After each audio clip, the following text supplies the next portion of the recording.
GRPA3 assignment solve कर लेते हैं। सबसे पहले हम क्वेश्चन टैब में जाएंगे और क्वेश्चन को देखेंगे।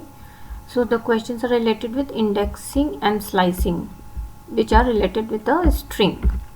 तो अगर इनके बारे में ऑलरेडी ज़्यादा जानकारी नहीं है तो आप गूगल पे जाके पाइथन स्ट्रिंग इंडेक्सिंग लिख सकते हैं और स्लाइसिंग के लिए पाइथन स्ट्रिंग स्लाइसिंग ऑपरेटर ऐसे लिखेंगे तो आपको वो काफ़ी अच्छा डॉक्यूमेंट दिखा देगा जिससे कि आप उसको पढ़ के समझ सकते हैं। कमिंग टू द कोड, यहाँ पे वेरिएबल दिया है s जो कि स्ट्रिंग टाइप है, हेलो पाइथन, और एक और कोर्स कोड है जो कि स्ट्रिंग टाइप है और जिसके कि छोटे छोटे अपने अलग मीनिंग है जिसको कि हम बाद में देखते हैं। सबसे पहले आउटपुट 1 पे आते हैं। आउटपुट 1 है get the third character of s, third character लेंगे यानी तीसरा कैरेक्टर चाहिए। तो अगर याद हो S0 हमारा पहला कैरेक्टर होता है, S1 हमारा दूसरा कैरेक्टर होता है और तीसरा कैरेक्टर होगा S2। तो मैं ये यहाँ पे 3 डॉट हटा देती हूँ और यहाँ लिख देती हूँ S2। इस बात को बहुत ध्यान रखने की ज़रूरत है कि ये स्ट्रिंग को जब हम गिनना शुरू करते हैं तो 0 से शुरू करते हैं और ये 2 मैंने एक स्क्वायर ब्रैकेट के बीच में लिखा है। आउटपुट 2 के लिए get the fourth last character of s, last यानी पीछे से एंड तरफ से हमें देखना है तो उसके लिए ध्यान रखिए कि यहाँ पे गिनती -1 से शुरू होती है तो हमें करना पड़ेगा -1 -2 -3 -4। तो हम लिखेंगे s स्क्वायर ब्रैकेट में -4। तो ध्यान रखने वाली बात है कि स्टार्टिंग में तो ये 0 1 2 3 शुरू होता है और एंड में ये -1 -2 से शुरू होता है तो काउंटिंग हमेशा डिफरेंट रहती है। अब हम नेक्स्ट आ जाते हैं आउटपुट 3 पर। Get the first 3 characters of s। तो get the 3 characters of s को लिखने का तरीका है s कोलन और 3।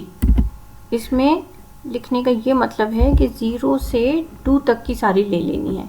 एक तो हम यहाँ 0 भी लिख सकते थे, ये भी सेम आउटपुट देगा, और 0 नहीं, 0 ओमिट भी कर सकते हैं, सेम आउटपुट है। और 3 लिखने का मतलब है कि 3 इसमें इंक्लूडेड नहीं है एक्चुअली, तो ये 0 1 2 यानी 3 कैरेक्टर ही लेगा। Output 4 get every second character of s। इसको लिखने का एक खास तरीका है s और एक कोलन एक और कोलन और 2 लिख देंगे क्योंकि एवरी सेकेंड कैरेक्टर लेना है। ये इसको एक लिखने का तरीका है, गेट एवरी सेकेंड कैरेक्टर। अब हम आते हैं नेक्स्ट क्वेश्चन पे। आउटपुट 5, इसमें हमें लास्ट के 3 कैरेक्टर्स चाहिए। लास्ट के 3 कैरेक्टर्स लेने के लिए s और -3 से लेके और एंड तक हमें देना है, तो हमें यहाँ पे -3 कोलन लिखने से काम चल जाएगा। आउटपुट 6 में चाहिए कि गेट द रिवर्स। मुझे लगता है ये बहुत ही इंपॉर्टेंट फंक्शन है और एग्ज़ाम में कहीं ना कहीं ये ज़रूर रहेगा, इस पर ज़रूर वर्क करिएगा। -1 कोलन कोलन -1, इससे आपको रिवर्स मिल जाएगा।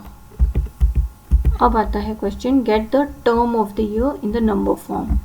टर्म, अगर यहाँ देखिए T2 है, वो जो टर्म 2 को बता रहा है, तो बेसिकली हमें नंबर फॉर्म में चाहिए तो हमें केवल ये T2 में से 2 चाहिए, 2, और 2 हैगा 0 1 2 3 थर्ड प्लेस पे।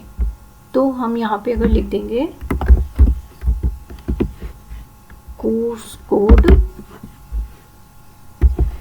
और लिख दिया कि मुझे थर्ड वाला कैरेक्टर दे दीजिए और इसको हम इंट के फॉर्म में कन्वर्ट कर लेते हैं क्योंकि नंबर चाहिए तो इसको इंट फंक्शन के अंदर डाल देते हैं।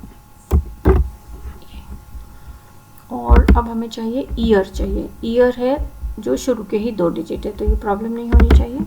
हम इसको कर लेंगे कोर्स कोड और हम यहाँ ले लेंगे कि हमें शुरू से लेके 2 ही डिजिट तक चाहिए, तो बस कोलन 2 लिखने से काम चल जाएगा और इस पूरे को हम इंट के अंदर डाल देते हैं।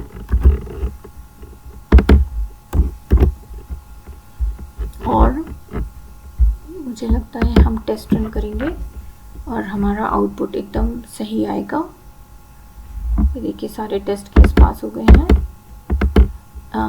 इन सभी ऑपरेटर्स को, इन सभी स्ट्रिंग स्लाइसिंग को आप बहुत ध्यान से पढ़ लीजिएगा एग्ज़ाम के लिए। मुझे लगता है, दो ये बहुत ही सिंपल लग रहा है लेकिन एग्ज़ाम के लिए मुझे लगता है यही सबसे इम्पॉर्टेंट और जहाँ नंबर कट सकते हैं वो इसी में से रहेगा। Thank you. If you want to appreciate my effort, do like and subscribe my channel. It will give you latest updates. Thank you.